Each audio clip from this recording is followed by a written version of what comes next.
بسم اللہ الرحمن الرحیم۔ السلام علیکم ورحمۃ اللہ وبرکاتہ۔ حضرت ابو سعید خدری رضی اللہ عنہ سے روایت ہے کہ نبی صلی اللہ علیہ وسلم نے فرمایا، اللہ جنت والوں سے فرمائے گا، اے جنت والو، جنتی عرض کریں گے، اے ہمارے پروردگار، ہم حاضر ہیں اور نیک بختی اور بھلائی تیرے ہی قبضہ میں ہے۔ پھر اللہ فرمائے گا، کیا تم راضی ہو گئے ہو؟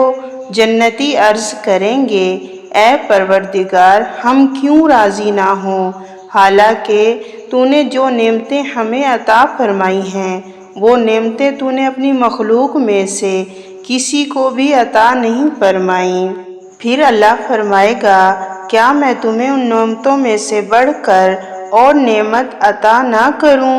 جنتی عرض کریں گے، اے پروردگار، ان سے بڑھ کر اور کون سی نعمت ہوگی؟